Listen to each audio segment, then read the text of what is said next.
There's a new street fighter on your windowsill. The weapon is peace, the word is chill. Hello there, gang. Well, a lot of people have been asking me to do another complete collection display, and it's been a little while, so it's a beautiful, bright, sunny day, so let's look at some action figures. So I'm going to try and do this like a quick rapid fire, and then maybe I'll do a super long extended video. But just to give you an idea, we have my main Marvel Avengers here. I'll try and do Marvel Legends first, and then we'll go into sort of the extra different lines and whatnot.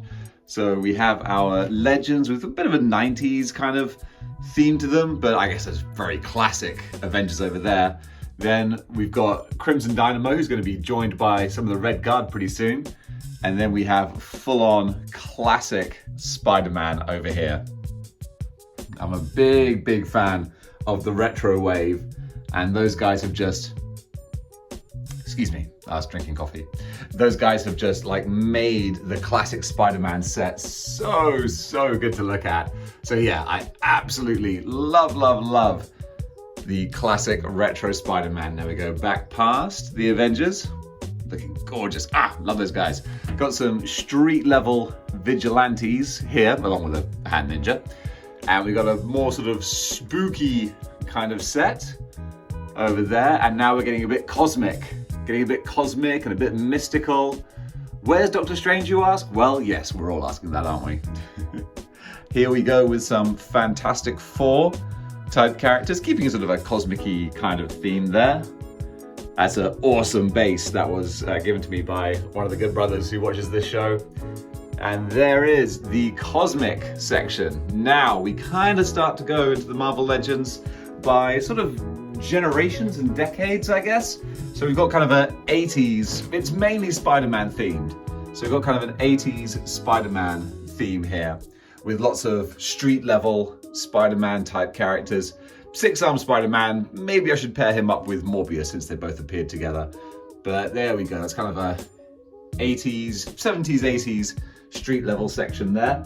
Then we go across to the bright, beautiful, colorful 90s. I love these 90s designs there, especially Cyborg Spider-Man, such a cool figure. You got a Firestar there with, I think Iceman's a little bit lower down actually. I need to pair those both up together. Got a bit of a New Warriors / West Coast Avengers kind of vibe going on here as well.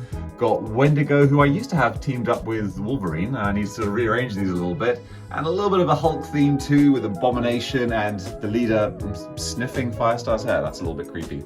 Now then, we got more 90s, but predominantly Spider-Man 90s. Classic Clone Saga type characters here. So Scarlet Spider, got a custom cane there. Got some Maximum Carnage type folks here with a custom Cletus Cassidy from the Lex Luthor body. And a few symbiotes there. We'll finally be able to round out that Live Foundation team eventually. And there's some 90s Spider-Man as we go across to the late 90s and early 2000. So we got the end of the Clone Saga there with Ben Reilly taking over. We got the introduction of the Ultimate Universe. We got Onslaught going on here with some more 90s style X-Men. The Thunderbolts make an appearance. There's some good times here in the 90s. And then we go over to the mid-2000s. So of course, with the mid-2000s, you've got a very dusty shelf to start with. I really need to do something about that. But we have the Dark Avengers and the Thunderbolts looking pretty badass in there. And a little bit of House of M representation as well. Then we've got, oh no, we've got some figures who have fallen over. Because we have the 2010s, I suppose. This is kind of, yeah, so the 2010s.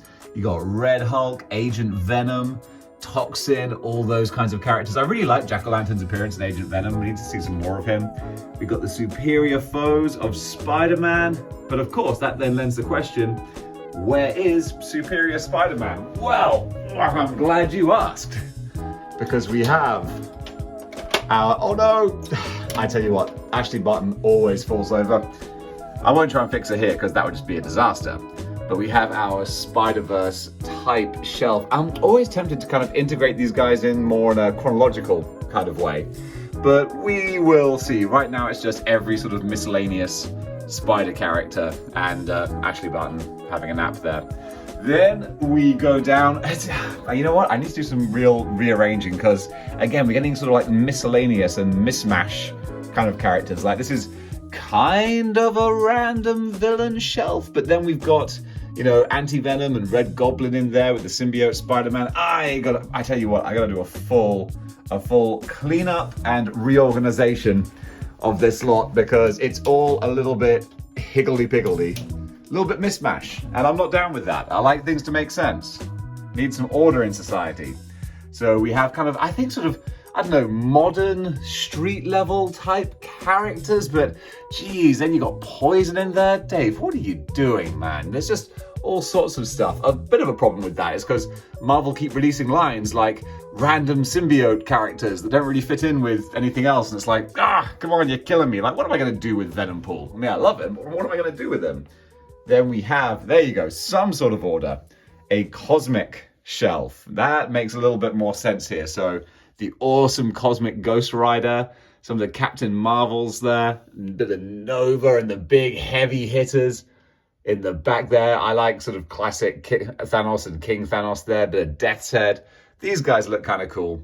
And then on the bottom here, we've got more miscellaneous. I got to do a full rearrangement now. I've really got to figure out some semblance of order and what's going on here because, yeah, there's very little rhyme or reason, and that's no fun. And of course, a custom comic book Groot here as well, which I think I need to try and fit some space on the cosmic shelf. And then finally, for the legends, my goodness, we got the X shelf. So we have all of X-Force here, or X-Force that we have available to us at the moment, with X-Factor creeping around the side there. There's a 1-to-1 scale plant. And then finally we got some like some Weapon X, Department H type characters. And then moving into the classic 90s X-Men. I love these guys. These guys right here. Whew, that was a big step when I went from just Spider-Man to, well, I'll get Wolverine. And then it was like, well, all the X-Men. And of course, Age of Apocalypse. And I cannot wait for Age of Apocalypse Wave 2. That's going to be amazing. Now then, that is all of the legends. But we also have Neca Turtles going on here. And I'm really loving the Neca Turtles. I feel like I've pretty much kind of completed my Neca Turtles collection. It's just really just April that I really need. But, you know, I'm not willing to pay kind of crazy prices. And there's also the Triceratons, who I need to find some space for. Because right now they're just standing there waiting to be given a new home. But I love those guys. Also up here on the windowsill, we got a little bit of McFarlane, echoey. Some McFarlane Mortal Kombat representation. Got a Vega costume I wore for Comic-Con once. And just some little extra miscellaneous bits and pieces. Now, as we come back around, we got the NECA movie Turtles. Gosh, I'm getting out of breath here. I'll have this all finished in 10 minutes. That's not a bad little race through the collection. Super Shredder going on down to the classic boys there. If I could get Toko and Raza, I'd happily add those guys. Then, oh yeah, almost forgot. The modern Spider-Man collection. So this is basically the modern equivalent of the retro display. So all the more updated looks and costumes for the different characters. I forgot about you guys hiding there. I always do. I had a while where I was thinking, what have I done with my Green Goblins? And I was like, oh yeah, he's in the corner. Then we have some Hot Toys, Terminator, RoboCop, Alien there, and of course, some NECA classic horror icons there. I need an Alien, a classic Xenomorph, and some Terminators there as well. T-1000 looking a little bit creepy there. I need to readjust them. And that's almost done. My goodness. We have the gigantic MAS Megatron there, looking absolutely stunning. I'll be doing a review of him very soon. We have the MP01 Optimus Prime leading the charge for the gigantic MAS Optimus Prime there. And finally, I think, oh yeah, almost finally, we got a couple more hot toys here. We got Predator, RoboCop, and the Battle Damage T-800. And last but not least, we have Godzilla over there. A couple of Gachapon RoboCop figures. A little Scarlet Spider, Mandalorian, and at last, Streets of Rage Storm Collectibles Axel Stone figure there. Whew!